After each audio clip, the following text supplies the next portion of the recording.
टिटलागढ़ कल्याण मंडप रे आत्मनिर्भर भारत सभा अनुष्ठित। टिटलागढ़ ठारे थिबा कल्याण मंडप रे बलांगीर जिला भारतीय जनता पार्टी तरफ 5 गोटी विधानसभा क्षेत्र रे आत्मनिर्भर भारत संबंधी 5टी कर्मशाला अनुष्ठित हो जाइछि। तन्मध्यरु टिटलागढ़ रे संध्या 4टारे जिला सभापति श्री श्रीवत्स बेहेरा सभापतित्व रे जिलार प्रमुख कार्यकर्ता मंडल सभापति तथा भारतीय जनता पार्टी कार्यकर्ता अनुष्ठित हो जाइछि।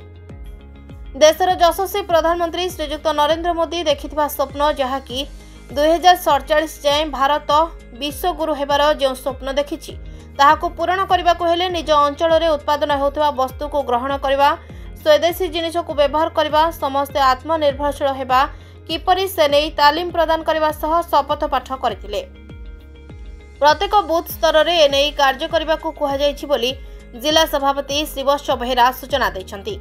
एही तालीम प्रदान शिविर में बीजेपी नगर सभापति श्री सुनील आचार्य, सांसद प्रतिनिधि श्री प्रशांत षडंगी, जिला ओबीसी मोर्चार श्री मनोज हाथी, विभिन्न मंडल आसिथिबा कर्मकर्ता माने उपस्थित थिले। आज्ञा जे टिटलागढ़ रे बीजेपी कर्मी सम्मेलन जोटा के मुख्य आत्मनिर्भरशील भारत कोन कहबो? आज्ञा भारत को जदि बंचेबार अछि, भारत को जदि श्रेष्ठ अर्थनीति करबार अछि, भारत को जदि विश्वगुरु करिवार अछि, आमे आत्मनिर्भरशील भारत हमको गठन करिया पड़बा। आत्मनिर्भरशील भारत कहले आमे निजे सबु जिनिस प्रोड्यूस करिबा एवं आमे निजर उपभोक्ता भी हेबा, आमे निजर माने उत्पादनकारी भी आमे हेबा। आमर पैसा आम पाखरे रहिले आमर अर्थनीति सुदृढ़ हेबो, आमर रोजगार अवकाश मिलिबो एवं ए देश रे केही बेरोजगार रहिबे नहीं, समस्त आर्थिक सचल हेबो एवं आमर भारतर युववर्ग माने आत्मनिर्भरशील हेबे एवं सर्वोपरि एवं आमर भारत देश मध्य माने सारा विश्व रे सुदृढ़ हेबो एवं आमे समस्ते स्वाभिमान रे विश्वगुरु पद अलंकृत करिबा। ए लक्ष्य नेकरी आज भारतीय जनता पार्टी ए कार्यक्रम ये करुछि एवं आगामी दिन रे एहार सफलता आपण माने अनेकांश रे उपलब्धि मध्य करि पारि। मोदी जो मेक इन इंडिया या कोन गोटे माइलस्टोन आगो बुझिबो? मोदी मेक इन इंडिया आमे तार शक्तिटा आमे कोरोना टाइम रो माने समय रो आमे देखैछु। आज जदी माने मोदी जदी से समय जदी हमर स्वदेशी कोरोना टीका जदी बाहर करू जानते सारा विश्व रे 100 कोटी लोकंकर दया हेथांता, किंतु आमर स्वदेशी वैज्ञानिक मानकर प्रचेष्टा रे, डाक्टर मानकर प्रचेष्टा रे आमे हमर स्वदेश कोन शक्ति अछि आमे ताहा देखि पारलु एवं आगामी दिन रे आमे तो सिंदूर ऑपरेशन रे आमे देखलु। आगामी दिन रे विश्व बाजार को मध्य आमे डोमिनेट ये करिवु, सारा विश्व आम ऊपर निर्भरशील हेबो।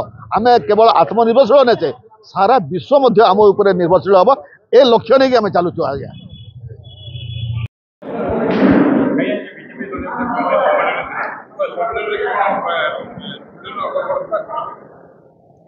भारतीय जनता पार्टी बलांगीर जिला तरफ 5 गोटी विधानसभा रे आत्मनिर्भर भारत संबंधी 5टी कर्मशाला अनुष्ठित होता। आज 2टा कर्मशाला अनुष्ठित होता बलांगीर रे आज दिन 10टा रे होता एवं टिटलागढ़ कल्याण मंडप रे 4 घंटा रे बूथ स्तर कार्यकर्ता, मंडल सभापति एवं जिलार प्रमुख कार्यकर्ता मान के नेकरी आत्मनिर्भर भारत संकल्प अभियान संबंधी कर्मशाला होता।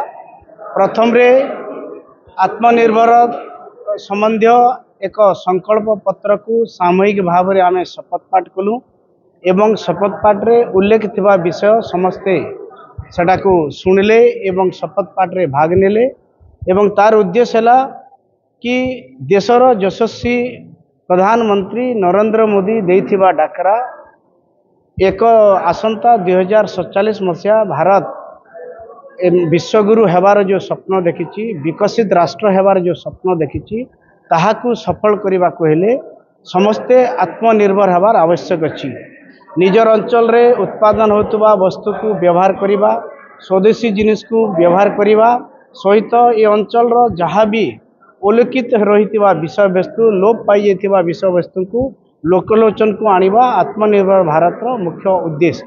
एही विषय को लेकर कर्मशाला रे चर्चा आलोचना होता एवं एतिरे समस्त को तालीम प्रदान करा जाई संकल्प पत्र प्रदान करा जायछि एवं प्रत्येक बुथ स्तर रे ताहाको बंटन करी दस्खत करी निजर माने पूजा घरे किंबा राज्य स्तर को पठेबा सहित निजे सेल्फी उठे नमो आप सरल आप्स रे एवं विभिन्न गणमाध्यम रे प्रकाश करिया पई समस्त को जणा जायतिला।